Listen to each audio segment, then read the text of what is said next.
ئەوەندە سەباح محەممەد نەجیب حەسەن ناسراوە بە سەباح بەرزنجی لە دایکبووی ساڵی 1968 لە گوندی نەوێ لە ناوچەی شارەزور کە گوندی نەوێ تابعی ناحی خورماڵە لە ڕووی ئیداریەوە. ساڵی 1970 بۆ 80 قۆناغی سەرەتاییم تەواو کردووە لە سەید سادق، پاشان قۆناغی ناوەندیم تەواو کردوە ساڵی 1970-1973. دوایی ئاوارە بووین بۆ ئێران و لەوێ ئامادەیم تەواو کرد. پاشان چوومە کۆلیجی ئیلاهیات و مەعاریفی ئیسلامی لە زانکۆی تاران، ساڵی 93 بە کەلۆرۆسم وەرگرت. دوایی بەشداریم کرد بۆ ماستەر،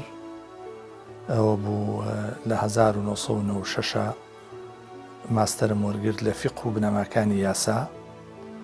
ساڵی 2001 دکتۆرام وەرگرت لە فیقه و بنەماکانی یاسا، شان بە شانی خوێندنی قوتابخانە و زانکۆ. خەریکی زانستە ئیسلامیەکان بووم لای مەرحومی باوکم بە پلەی یەکەم. ئیستفادەشم لە مەجموعەیە زانایی پایەبەرزی دیکە کرد وەرگرتووە، وەکو بەڕێز مەرحومی مامۆستا سەید عەتای چۆڕ کە ئیجازی زانستی پێیان، هەروەها مامۆستا شێخولیسلامی کوردستانی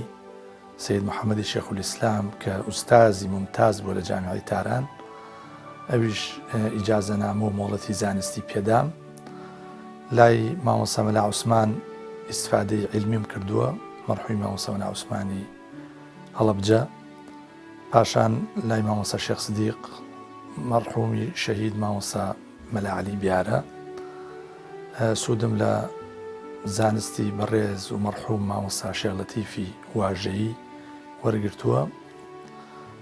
لای مامۆستا مەلا مەحموودی ئازادی. لای ئەم زانایانە بەهرەمەند بووم لە زانستە شەرعیەکان. لە ساڵی 1970 تا بڕوانامەی زانستیم وەرگرتووە لە زانستە شەرعیەکانە. لە ساڵی 1998ەوە بووم بە مامۆستا لە زانکۆی سلێمانی لە بەشی خوێندنی ئیسلامی لە کۆلیجی زانستە مرۆڤایەتیەکان. بەردەوام بووم ساڵ تا ساڵی 2009. لە 2009 تا 2013 بووم بە ئەندامی پەرلەمانی کوردستان لەسەر لیستی کۆمەڵی ئیسلامی. دوای ئەو مێژووە هاتوومەتەوە بۆ شاری سلێمانی لەگەڵ زانکۆکانی زانکۆ ئەهلیەکان وەکو زانکۆی کۆمار، زانکۆی گەشەپێدانی مرۆیی، هەروە لەگەڵ کۆلیجی ئیمامی عەزەم کە بنکە سەرەکیەکەی لە بەغدایە هاوکاریم کردووە، دەرسم وتووەتەوە. وێڕای کاروباری زانستی لە زانکۆکانە ڕێنمایی چەند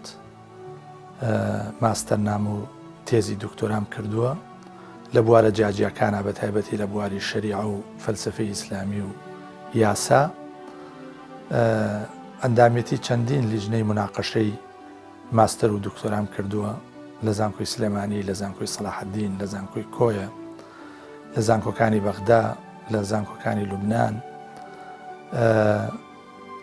لە هەمان کاتدا سەرۆکی سەنتەری زەهاویم بۆ لێکۆڵنەوەی فکری کە سەنتەرێکی فکری معریفی مەنهەجیە، وەکو لقی کوردستانی پەیمانگای جیهانی فکری ئیسلامی کە بنکەکەی لە واشنتۆنە کارەکە. لە ماوەی کاری خوێندن و خوێنەواریمە بۆ ئەندازەی کە توانی بێتم دەرسم وتووەتەوە، بە تایبەتی زانستە شەرعیەکانم وتووەتەوە، چ لە زانکۆ و چ لە ماڵەوە و چ لە کۆڕ و کۆبنەوە و لەو خولە زانستیانەی کە لایەنە جۆرا و جۆرەکان سازی دەکەن.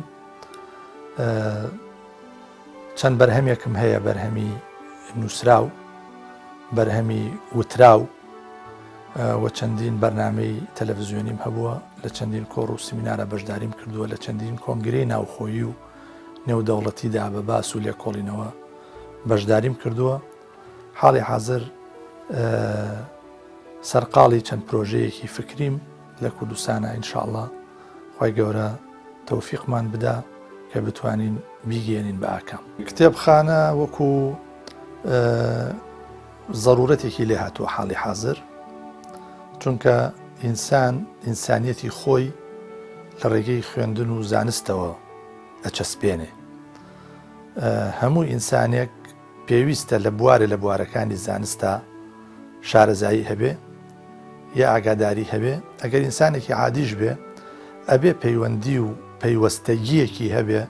بە جیهانی فکر و معریفەوە بۆ خۆی بێ ئایدیایەکی هەبێ. بۆیە کتێبخانە کتێب هاوڵێکی ضرورە لە حاڵی حازرە. پێم وایە بە تایبەتی ئەوانەی کە مامۆستایەتی ئەەکەن لە هەر قۆناغێکیا بێ، قۆناغی مامۆستایەتی سەرەتایی بێ یا ئامادەیی بێ، بنەڕەتی بێ، پەیمانگا بێ، زانکو بێت، تەنانەت کابرا گەشت بێتە پلەی پرۆفیسۆریش پێویستی بە کتێب هەیە و تا کتێبەکان ڕەسەنتر و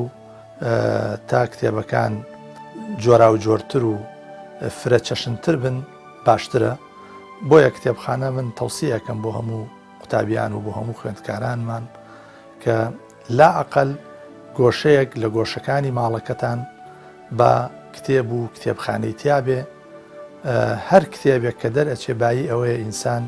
جارێک بیخوێنێتەوە یاخود ئەزمموی ئەو کتێبە لە ڕێی کەسێکەوە وەربگرێ کە ئەو کتێبی خوێندوتەوە. من بۆ خۆم لە ماڵێکا گەورە بووم و پەیدا بووم کە کتێبخانەی تیا بووە. باوکم زانایەکی ئاینی و کەسێکی کۆمەڵایەتی و سیاسی بووە. هەر کە چاوم کردوتەوە کتێب لە ماڵوانە بووە،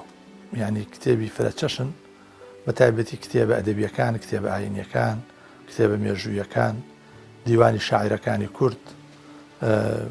ینی کە چاوم کردوتەوە لە کتێبخانەی باوکمان هەبوون و فریشکم بەوە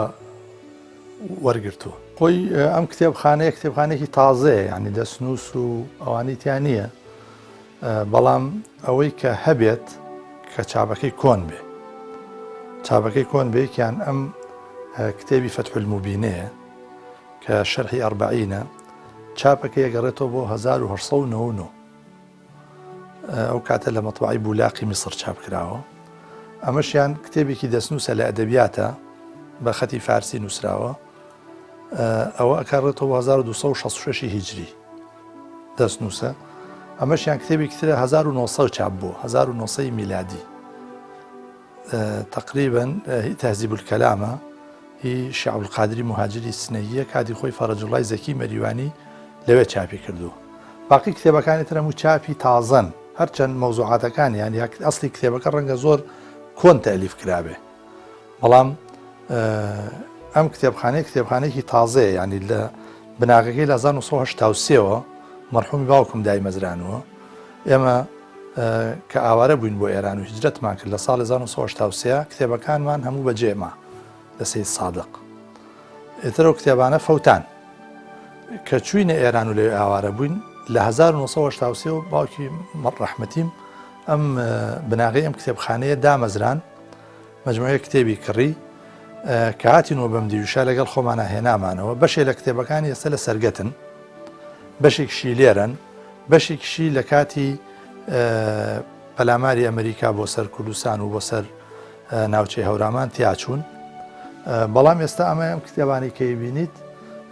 بەشێکە لە کتێبخانەکەی باوکم و هەندێک لە کتێبەکانی بەندە. لە پێشا پێویستی بەوە هەیە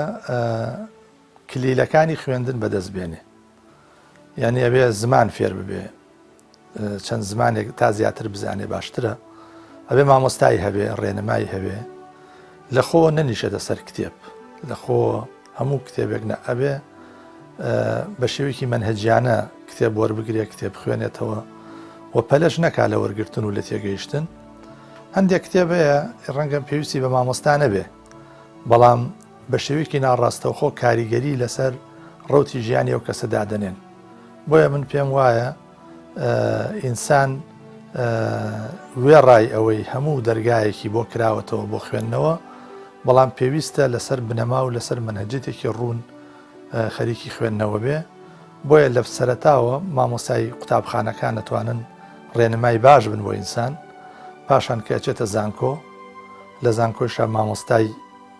بەشەکان هەرکەس بە پسپۆڕی خۆی تەجربە و ئەزمموی خوێندنی خۆی بگەێنێ بە خوێندکارەکانی. بۆیە یەکەم شت پێویستی بە زمانە، دووەم پێویستی بە مەنهەجێتە،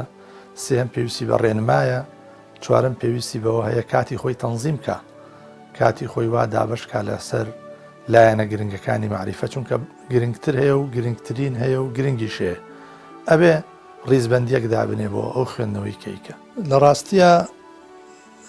کتێب خوێندنەوە و جیهانی کتێب پێویستی بە کات تەرخانکردنە هەر ئینسانێک سەرمایەیەکی کاتی هەیە ئەو سەرمایە کاتیە ئەگەر بەشێکی تەرخان بکا بۆ کتێب ئەبێ هیچ شتێک مزاحیمی نەبێ هیچ کارێکی تر لە کاتی کتێب خوێندنەوە تۆ نابێ خەریکی وەرزشبی خەریکی شتێکی تربی خەریکی سەردان و پەیوەندی کۆمەڵایەتیەکان بی لەم ڕوانگەوە ئێستا سەرقاڵی خەڵک بە تۆڕە کۆمەڵایەتیەکان بە ژیان مەودای کتێبی کەم کردوێتەوە تەنانەت کتێبی وەرەقی ئێستا ڕەواجی کەمترە خەڵک ئەوەی بیەوێ ئەتوانێت لە ڕێگەی ئەنتەرنێتەوە بەدەستی بێنێ حتا کتێبی چاپکرا و لەوێ توانێت بە ئاسانی دای بەزێنێتە سەر کۆمپیوتەرەکەی و پێویستی بە کتێبنی بەڵام لە عینی کاتامە دەلیلە بۆی کە ئینسان ئێستا لە جاران ئەبێ زیاتر کتێب بخوێنێتەوە چونکە دەستڕەسی و دەستگەیشتن بە کتێب ئاسانتر بووە تۆ جاران بۆ کتێبێکا بچوتیا بۆ بەغدا مەسەلەن لەوێ دەسەکەوت ئێستا تەنها بە کلیکێک بە ئیشارەتێک ئەتوانێت و کتێبە بێنیتە بەرچاوی خۆت و بیخوێنیتەوە ئەوەی کە بووە بە سەبەبی ئەوەی خەڵک کەمتر ڕوو لە کتێبکە خەڵک قەزیەی نەماوە ئەوەی کە قەزیەی مابێ ئێستش خەریکی کتێبە سەرچاوی ئەساسی بۆ معریفەی ئینسانی بریتە لە کتێب تەنان ئەوەیشی کە لە ئەنتەرنێت و لە تۆڕە کۆمەڵایەتەکانە بڵاوەکرێتەوە ئەوانش لە کتێب وەریان گرتووە یعنی من ناڵێم پاشەکشە دروست بووە ڕەنگە کتێبی وەرەقی ئەوەندە بازاری نەمابێ لەبەرەوەی ئێستا لە هەر دێکاتەوە توانی هەزاران کتێب کۆکەیتەوە و هەمیشە پێ دەبێ تۆ بچی بۆ سەفەر خۆ ناتوانانی کتێبخانەی لەگەڵ خۆت ببی بەڵام ئەتوانی هاردێک ببی توانی چەند سیدیەک ببی ئەتوانی خەتێکە دەبێ ئەوەی کە بتەوێ و مویەسەر بێ بۆت ممکن بێ بۆت دای بەزەینتە سەر کۆمپیوتەرەکەت منەڵم پاشەکشێ نەبووە بەڵکو ڕەنگە شێوەکان جۆرا و جۆرتر و فرەتر بوون بۆ سوود وەرگرتن لە کتێب سەبارەت بە بەرهەمی نووسین من ژمارەیەکی زۆر مەقالەم نووسیوە ینی سەرەتا لە 1986ەوە من دەستم کردوە بە نووسینی مەقالە و بابەت ئەو کاتە بابەتەکانم زیاتر بابەتی ئەدەبی بوون بابەتی ئیسلامی گشتی بە زمانی کوردی و عەرەبی و فارسی یەکەمین بابەتم لە 86 لە گۆڤاری سروە بڵاو بوویەوە بە ناوی سربەخۆیی فەرهەنگی پاشان بابەتێکی ترم بڵاو کردەوە بە ناوی ئیسلام ئاین و مێژوو و سیاست بە زمانی فارسی لە مجلەیەکە لە تاران چاپکرا چەند بابەتێکم بە زمانی عەرەبی بڵاو کردەوە لە گۆڤاری ئاڵای ئیسلام کە ئەو کاتە لە کەنەدا دەرەچوو دوای ئەوە کە چوومە زانکۆ لە زانکۆی تاران مەجموعەیەک باس و بابەتی زانستیم نووسی یەکێ لەوانە مع المؤمنین فی سوورەتی الأنفال کە باسی سیمای ئیماندارانەکە لە ڕوانگەی ئاەتەکانی سوورەی ئەنفالەوە پاشان بەحسێکی ترم نووسی بە ناوی منهج السنة النبوية في التربية میتۆدی سنەتی پێغەمبەر صلی الله عليه وسلم لە بارهێنان و پەروەردەکردنە پاشان بابەتێکی ترم نووسی ئیقرار لە مەزهەبە ئیسلامیە جیاوازەکاندا هەموو ئەم بابەتانە لە کاتێکا کە خەریکی قۆناغی زانکۆیی بووین پێشکەشمان کرد وەجێ ڕەزامەندی مامۆستایان و ڕێنماکارانی خۆمان بوون لە زانکۆ هەر لەو سەرەتایانەوە من لە 87 تا نامێلکەیەکم بە عەرەبی نووسی بە ناوی القلب في القورآن کە ئێستا چاپ بۆ بڵاو بۆتەوە هەموو ئەوایەتانی پەیوەندیان بە دڵەوە هەیە لە قورئانە کۆکراونەتەوە و ڕاوەی بۆ کراوە پاشان بابەتێکی ترم نووسی بابەتێکی فەلسەفی و بە ناوی المەقولات العشر عرض وتحلیل ئەوەش نامێلکەیەک بوو کاتی خۆی بڵاو کراوەتەوە ئێستا نوسخەی نەماوە لەبارەی بابەتی کوردیەوە مەجموعەیەکی زۆر مەقالاتم بە زمانی کوردی لە ڕۆژنامەی جیهادا بڵاو کردەوە کاتە بە زمانی کوردی دەرەچوو لە تاران تقریباً لە نزیکەی 40 ژمارەیە من هەموو ژمارەیەک چەند بابەتێکمە بووە یان نووسینیا وەرگێڕانی هەندێک لە ڕیسالەکانی شێخی نەورەسیم هەر لە کاتێکا لە قوتابخانە بووم لە قۆناغی ناوەندی بوو دەست پێ کرد ئێستا شەر دەستنووسن بەڵام ئێستا کە مامۆستا فاروق هەموو کتێبەکانی نورسی و هەموو نامەکانی تەرجەمە کردووە ئەوەی من هەر حەقی وجودی نییە بەڕاستی ئێستا لە دوای نەوەدەکانە لە قۆناغی نەوەدەکانە مەجموعەیەک مەقالاتم لە گۆڤاری هینا بڵاو کردەوە گۆڤاری دەنگی باوەڕ لە گۆڤاری جەماوەر کە ئەوانە گەر کۆکەم و ێستا تقریباً کتێبێکی گەورە دەرەچێ لە بابەتی جۆرا و جۆر لە ئەدەبیاتی ئیسلامی کوردستانەوە بگرە باسی نالی و مەحوی و بێخود و پیرەمێرد و کاکە حەمەیناری و لەو شاعرە گەورانی کورد دوایی آخر محاولەم لە بابەتی نووسینی ئەدەبی و نووسینی ڕۆژنامەگەری مەجموعە مەقالاتێک بوو لە گۆڤاری ڕووناکبیر بڵاومان کردەوە لە 2000 تا 2003 ئەمە کۆمەڵی بانگواز و ڕووناکبیری ئیسلامی کە مەجموعەیە گەنج پێکمان هێنا گۆڤارێکمان دەرەکرد بە ناوی ڕووناکبیر ئەوەش مەجموعەیە مەقالاتی منی تیا بوو بە زمانی کوردی و بە زمانی عەرەبی کە هاتمە قۆناغی زانکۆ بۆ مەرحەلەی ماجستێر نامەی ماستەرەکەم بە زمانی فارسی بوو لەسەر بابەتە کەلامیەکان لە ئوسولی فیقی ئیسلامیە ئەوتە لە بەردەستمانە ئێستا بە تەمامی ئینشاڵڵا چاپی کەم لە دکتۆرایە نامەی دکتۆراکەم بە ناوی پویایی فیقی ئیسلامی لە گوزەری مێژووە ئەمە ئێستا لەژێر چاپایە لە ئێران ئینشاڵڵا چاپە بێ بەم زوانە لە قۆناغێکا کە مامۆستا بووم لە زانکۆی سلێمانی هەوڵمەدا زۆربەی ئەو مادانی کە دەرسەڵێمە و خۆم کتێبێکی تیادا بنێم ئەوە بڵێمەوە بە تەلەبەکان ئەو بوو بۆ کتێبێک دەستنووسێکم هەیە بە ناوی محاضرات لدراسة الشريعة الإسلامية وەکو دەروازەیەک یان مەدخەل لدراسة الشريعة الإسلامية ئەوەش کتێبێکە متەکامیلە کتێبێکی پوختە لەو بابەتە بەس هێشتا چاپ نەکراوە کتێبێکم نووسی بە ناوی ئەهەم الفرق الإسلامية گرنگترینی گروپە ئیسلامیەکان کە زۆرن گرنگەکانیان کامانن ئەوە لە دووتوی کتێبەکە چاپ کراوە و دوو چاپ کراوە تقریباً تا ئێستا بەتەماین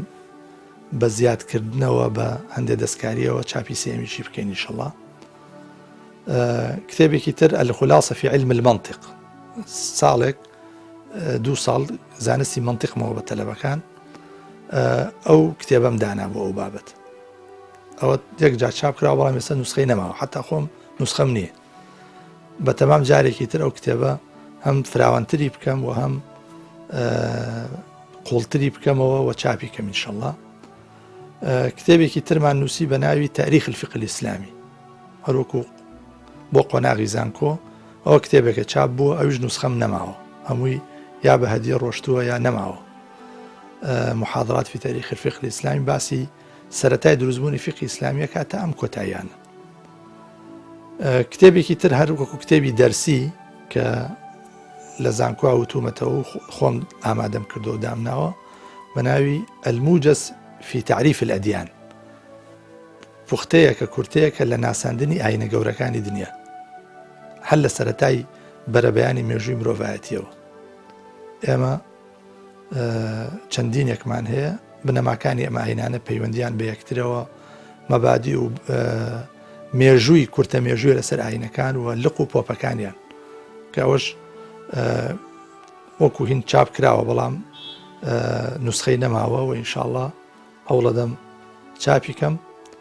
مەجموعەیە کتێبی ترمان هەیە کە ئێستا لەژێر چاپایە بنەماکانی فقی ئیسلامی دیسان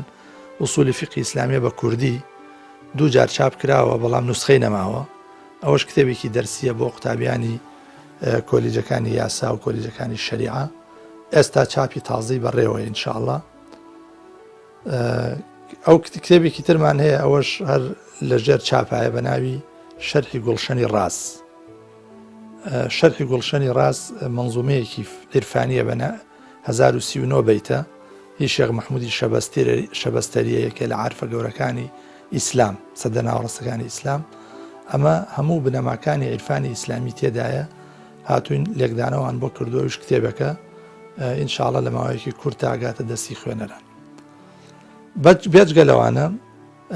مجموعەیە مەقالاتی ئەدەبیمان بە ناوی لە ئیحرامی ئەدەبدا بڵاو کردەوە لە ساڵی 2009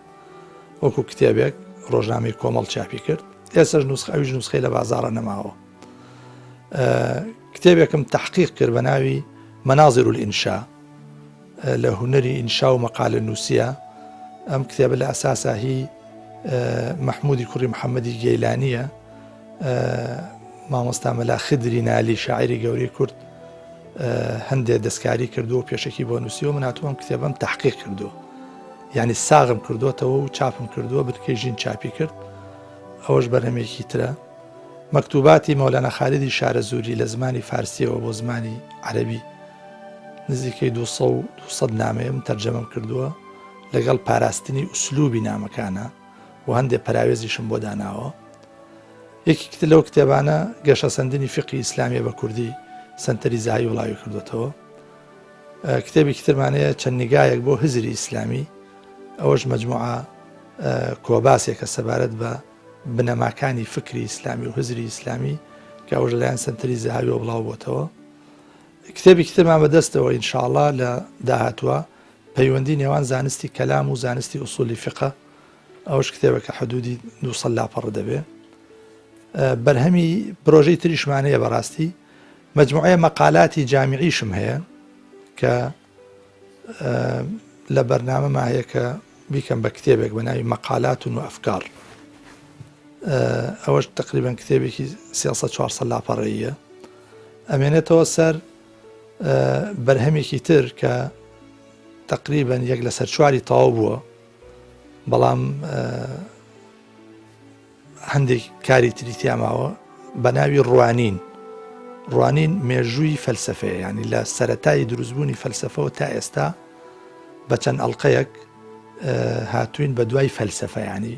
ئەو فەیلسوفانەی کە هاتوون هەرێکی ویستێتی چی بڵێ و هەر فەیلسوفێک چی لەوەی پێشوو وەرگرتووە و چی گەیاندۆ بۆی دوای خۆی. بە حکمی ئەوەی کە من مامۆسام لە زانکۆ پەیوەندێکی زۆرم هەیە لەگەڵ خوێندکارانی ماستەر و دکتۆرا و لەگەڵ مامۆسایانی ئاینی، هەمیشە دەرگای ماڵی ئێمە کراوە بووە بۆ ڕێنمایی و بۆ هاوکاریکردنیان لە چۆنێتی نووسینی تێزەکانیان، ماستەر نامە و دکتۆراکانیان. بۆیە ئیسفادە لەم کتێبانە ئەکرێ و هەندێکیشی داومە بە ئەمانەت بۆ خوێندنەوە هێشتا بۆم نهاتۆتەوە. بۆ ئێستا حەزەرەکەم لەوەی کە کتێب بدەم بە یەکێک. ئەتوانێ هەر کەسێ ئەوێ ئیسفادە بکات لەم کتێبانە لە خزمەت یابی ئەو کەسێک کە خاوەنی سەقافەتێکی هەمە ڕەنگە لە ڕووی زمانەوە، مەسەن چەند زمانێک کە زانێ بێگومانە بێ لە هەر زمانی مەجموعەیە کتێب و سەرچاوی هەبێ. لە ڕووی احتیماماتی فکریەوە هەیە تەنها کتێبی ئاینی، هەیە تەنها کتێبی ئیسلامی، یا هەتا لە ناو ئیسلام مەدرسەیەکی تایبەت وەرەگرێ. ئێمە وەکو توراسی خۆمان، ینی وەکو من لە خزمەتی باوکما بوو بم بۆ خۆیشم هەوڵمان داوە کتێبخانەکانمان فرە چەشن بێ. کتێبی کوردی، عەرەبی، فارسیمان هەیە، هەندێک کتێبی ئینگلیزیشمان هەیە. لە بوارە مەعریفە جیاجیاکانە کتێبی ئیسلامی و کتێبی غەیرە ئیسلامیشمان هەیە. لە ناو کتێبە ئیسلامیەکانە کتێبی فقهمان هەیە، زمان، تەفسیر، حەدیث، ئەمجا فقه، ئوسولی فقه، مێژووی ئیسلام، کە شەخسیاتی ئیسلامی، ئەخلاقی ئیسلامی بە هەر سێ زمانەکە متەوەفیرە. جا کتێبی ئەدەبی زۆر گرنگیمان ئەدا بە کتێبی کوردی، دیوانی شاعرە کلاسیکەکانی کوردستان هەموویمان هەبوو و لە شوێنێ دەرچوایە هەوڵمانەدا بەدەستی بێنین. ئاخرین کتێب کە بەدەستمان هێناوە تازە چاپ بووە،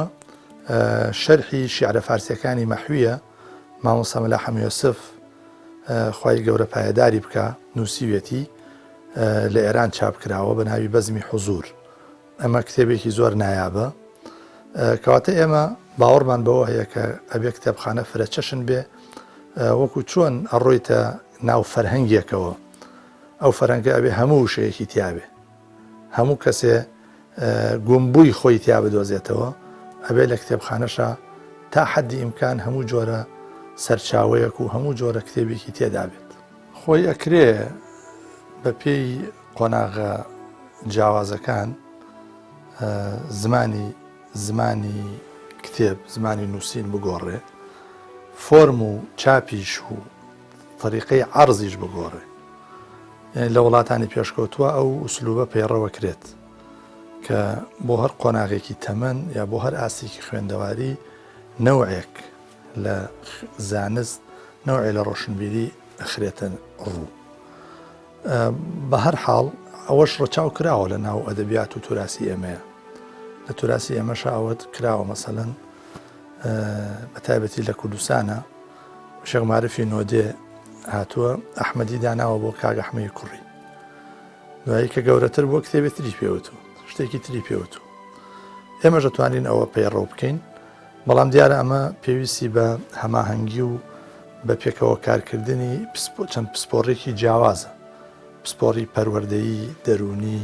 کۆمەڵناسی ئاینی هەموو ئەمانە پێکەوە توانن دەست بەکار بن بۆ ئەوەی بۆ ئاسی جیاواز کتێبی جیاواز دابنێن لە تەفسیرەکانە زۆر اعتیماد دەکەمە سەر تەفسیری رازی و تەفسیری قورتوبی لە شروحی حادیثات اعتیماد دەکەمە سەر فتح الباری لە فقه کتێبی کۆن و تازەمان هەیە لە فقه شافعی اعتیماد دەکەمە سەر مەجموع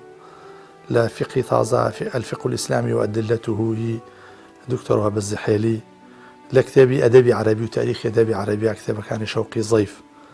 و لە فکری ئیسلامیە هەموو ئەو بیرمەندە تازانە کتێبەکانی پەیمانگای جیهانی فکری ئیسلامی کە بۆ خۆیان نوێنەری مەدرسەیەکی گەورەن مەدرسەی ئیسلامەتی معریفە و تەکاملی معریفی ئەو کتێبانە زۆرتر بەکارێن بە وەنی شەڕەوە